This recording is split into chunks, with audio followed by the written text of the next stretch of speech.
problema.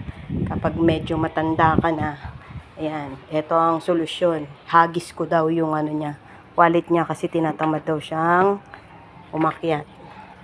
Ito na. Ito na. Ah. Plastic.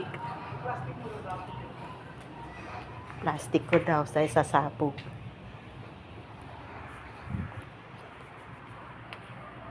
Plastic. Ito.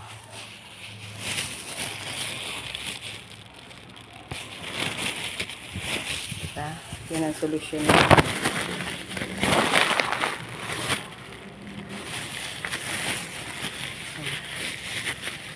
Tapos pag may emergency, hagis na lang din. O, ito na. Ha? Ayan na. Sige, abangan mo.